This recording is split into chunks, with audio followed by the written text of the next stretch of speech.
Welcome to the CodeCast podcast. Real-world insights for your daily medical coding and billing processes.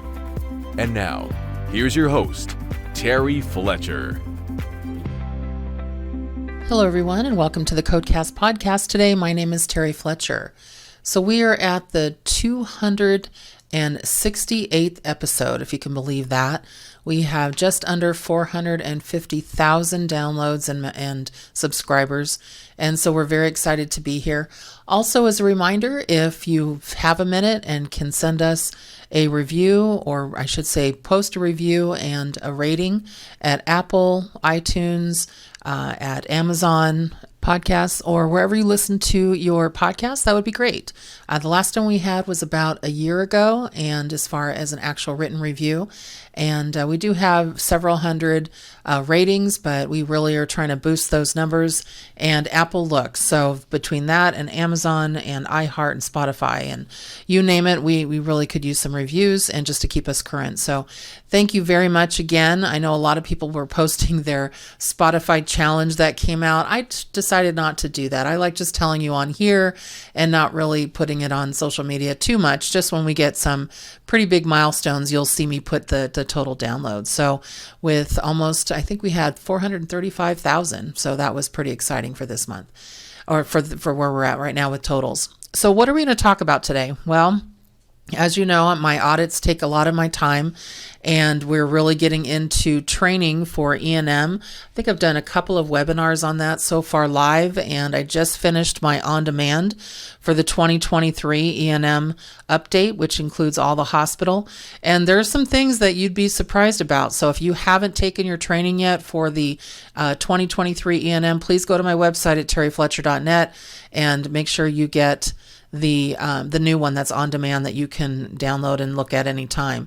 But one of the things that I wanted to really talk about today is an element of E&M that continues to stump many auditors, many coders, and also many providers, because I think from what I see, there's some assumptions taken or I should say some lack of documentation when this is used to level an E&M. And I just want to basically put you in the auditor seat and say, this is what you need to find, or this is what you need to see in the record before you give credit for a moderate visit. And I'm sure you know what I'm talking about with prescription drug management.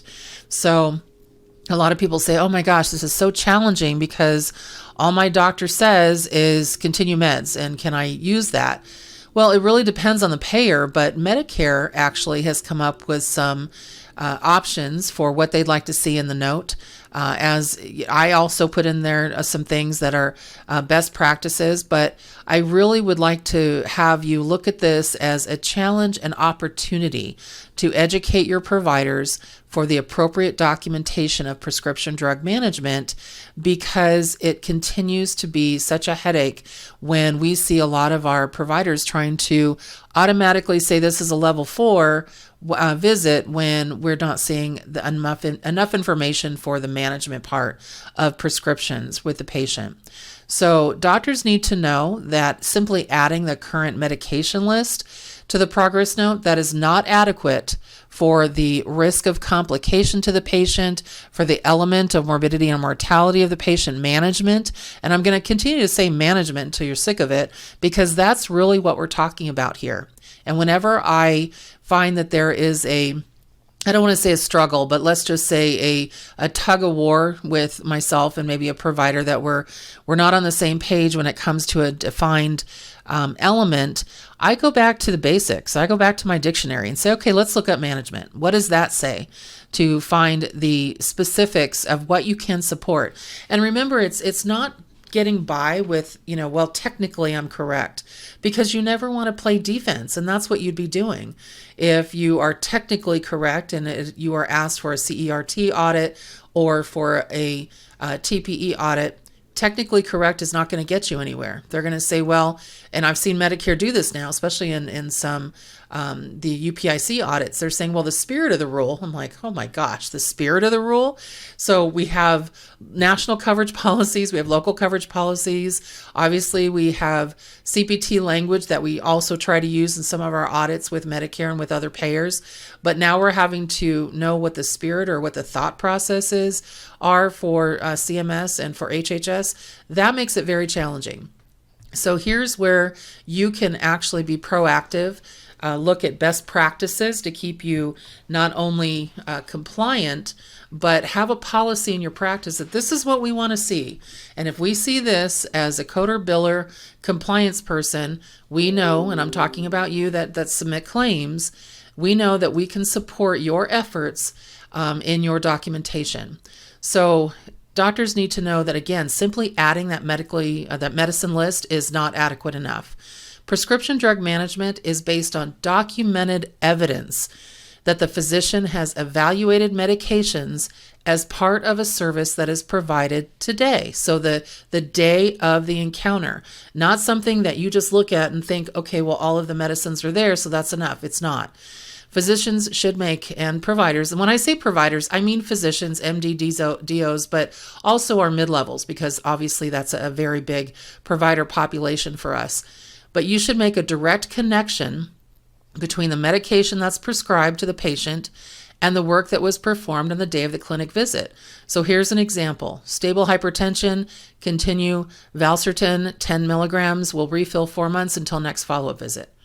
That's it. That's all you'd have to say to be able to get management. First of all, you're relating it to a chronic condition that you are managing the patient for, and what you're doing to manage that is you're giving them medication, and right now you're going to refill. Even if you don't need to refill, you could have said something like stable hypertension, continue Valsartan 10 milligrams, patient is not in need of refills right now, we will check on next follow-up visit. Taking medication as directed. Things like that. What if you said, a patient is being counseled on taking medication as directed, as we have found patient has gaps in her medication dispense. And you can even add a social determinant of health if it's applicable, which would help support a level 4 if you need it, that the patient can't afford their medication. So things like that are really important in supporting the prescription drug management.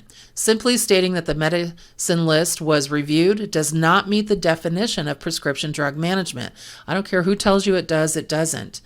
So it would have been helpful, I'm just going to continue with this thought process, if the 2021 documentation guidelines for the new visits for office and outpatient had provided a definition within the guidelines of the RX management to put to rest the ambiguity within the auditing world, but they didn't. And now we're dealing with a huge overhaul with the 2023 guidelines.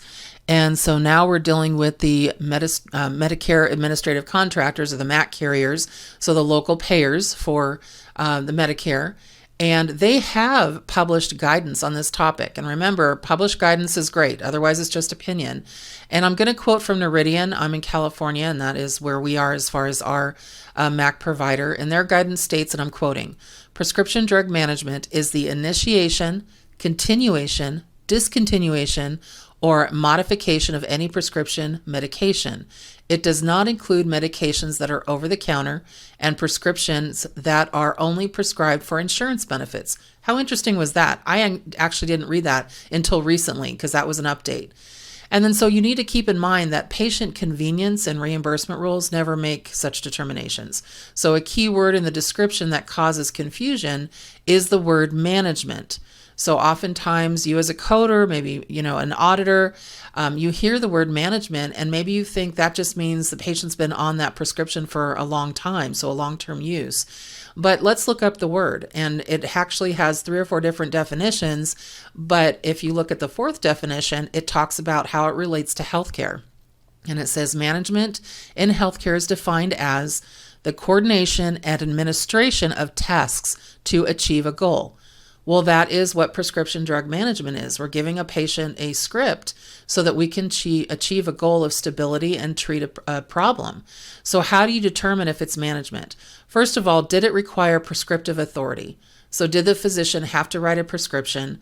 And secondly, and this is a big one, is your provider, the one seeing the patient today, the provider of record, managing that prescription? Or are they just documenting that their patient's taking it? So again, I would go back to what the patient's chronic conditions are or acute conditions are. And if you can document that relationship to that prescription and the current status of that prescription, now you have management. But just continue meds, that doesn't work. So you may have a payer that says, oh yeah, that works for us. It's up to you if you want to take that business risk, but I'm just going to give you best practices. Try to have language that reflects the thought process and the linkage between the problems addressed and then the management of that prescription drug if you are trying to bill for a level 4 visit. Otherwise, you're going to just run into so many issues. And that basically brings us back to what belongs in a clinic note. So, physicians are writing their progress notes for many reasons. First of all, to remind us what we found, what we said, what they did. They are trying to communicate to other clinicians, again, what they found, said, and did. So they have a continuity of care. They're trying to get paid for their services and support that with medical necessity. Also engage their patients in their care. Part of the record is because you're having a conversation, you're asking a history, a history of present illness. You're trying to figure out, an inventory of what's going on with the patient. You're dealing with exam elements, and then here's what we're going to do. And then to prove that you practice quality care, that's also part of that clinic note. And finally, it's to defend against any medical liability claim. And if you're trying to build that you're managing that prescription and then you don't have anything that reflects that management, just a list, try being legally sound on that. You're going to have a really tough time with any payer trying to support that. And so that's why I wanted to focus on that today, because I think there is always some confusion. There's always some difference of opinion on what prescription drug management is.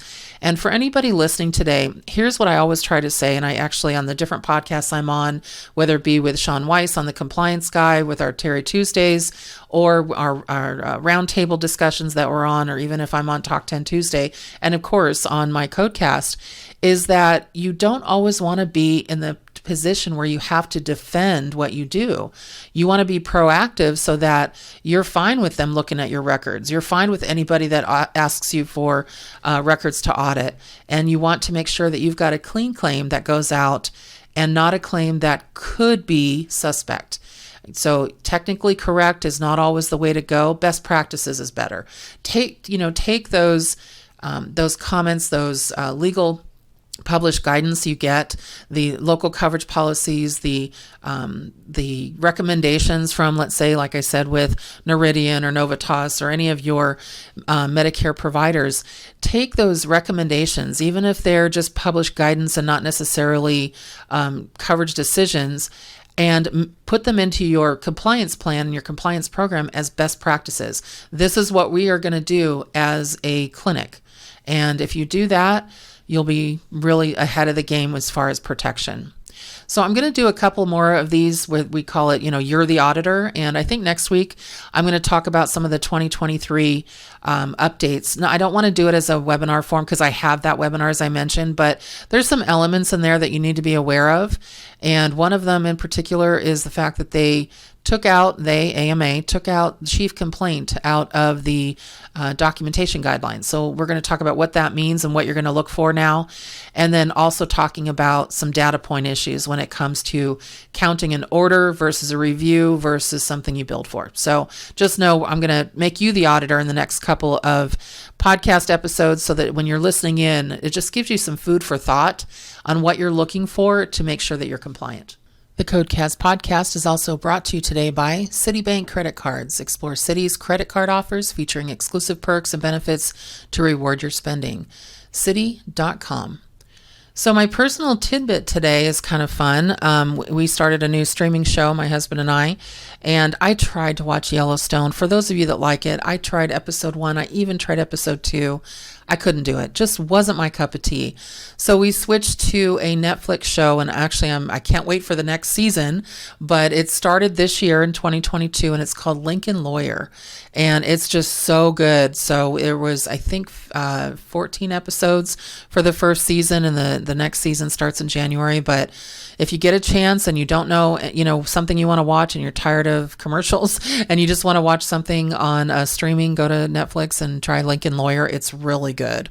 So now, in saying that, and we're now into December. I hope everyone is at least started their Christmas shopping or their Hanukkah shopping, their Kwanzaa shopping, and just whatever area you are when you're celebrating your holidays. So we're all looking forward to that. Just had my lights put up on the outside of my house, and now my tree goes up this week. So everyone enjoy that process and make it a great day, a great rest of your week. And I'll talk to you next time on the CodeCast podcast. For more information on medical coding, billing, auditing, and compliance, including how to hire Terry, follow Terry on Twitter at TerryCoder1 or visit her website at www.terryfletcher.net. Podcast producer Joe Kuzma. Music producer Dassassin Music.